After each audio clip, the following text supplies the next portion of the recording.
நீ கொல்ல நினைத்தவன், நீ அழிக்க நினைத்தவன் இவன் தானே, இவனை தானே அழிக்க நினைச்ச, இவளை தானே கொல்ல நினைச்ச, பாரு நான் வாழ் வாங்கு வாழ வைக்கிறேன் அப்படின்னு காட்டுறதுக்காக அவங்களை அவர் கூப்பிட்டு வந்திருக்கிறார்.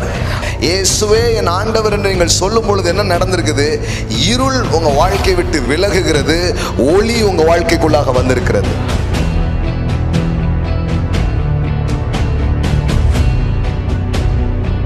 எல்லாருமே தேவனுடைய பிள்ளைகள் தாங்க, பிசாசுக்கெல்லாம் பிள்ளைகள் கிடையாது. அவனுக்கு கல்யாணமே இருக்கு, அவனுக்கு யார் பொண்ணு கொடுப்பா?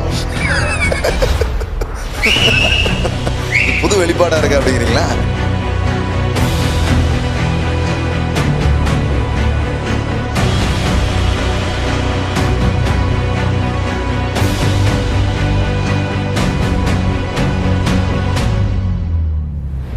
உங்களை இழுத்து கொண்ட தேவன் உங்க மூலமாக பெரிய கூட்டத்தை, உங்க குடும்பத்தை, உங்க சந்ததிய, ஒரு பெரிய ஊரே அவர் இழுத்து கொள்ளுகிற வேலையை அவர் செய்து முடிப்பார். ஆமென். கண்டிப்பா ஒருத்தன் இருக்கான், பொல்லாங்க ஒருத்தன் இருக்கிறான், கேடு செய்யற ஒருத்தன் இருக்கான், அதுல எந்த மாற்று கருத்தும் இல்லை. அதனாலதானே இந்த உலகத்துல இவ்வளவு கெட்டது நடந்துட்டு இருக்கு. ஆனா நீங்களோ தேவனால் உண்டாயிருக்கிறபடினால் அவன் உங்களை தொடான் என்று வேதவசனம் சொல்லுகிறது. ஹல்லேலூயா.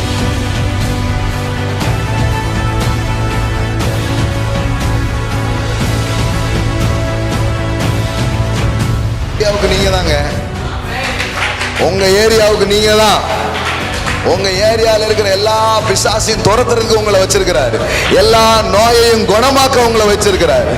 ஆமென். ஆமா. தேவனுடைய ராஜ்யம்னாலே என்ன?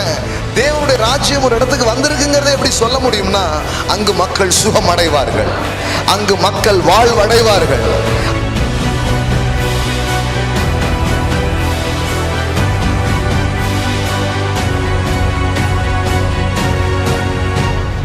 ஏசி எங்கேயாவது சுகமானவங்களை பார்த்து சுகமாயிட்டீங்களா, எல்லாம் பேரெல்லாம் எழுதி கொடுங்க, நாளிலிருந்து நம்ம சர்ச்சில் ஜாயின் பண்ணிடுங்க அப்படின்லாம் ஏன் சொல்லல.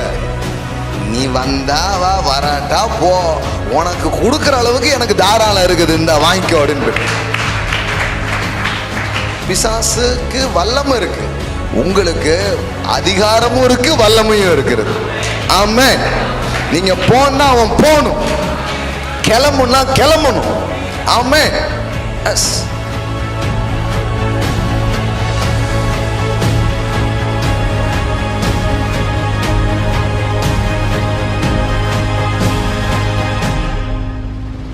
மக்களை ருசிக்க வைக்கிறது தான் நோக்கமே தவிர சொல்லுகிறியாங்கிறதுல நோக்கம் இல்லை. அதான் சொல்றேன், மறுபடியும் சொல்றேன், ஆத்துமாதாயம் செய்ய சொன்னாதான் சபை வளரும்.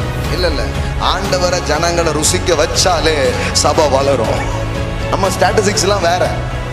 ஒட்டு வச்சவங்களையும் சுகமாக்கிட்டாரு. ஆமையா, அவங்க தான் முதல்ல குணமாவாங்க. உனக்கு தான் சுகத்தை பெறதுல 1000 டவுட், அவங்களுக்கு நோ டவுட்.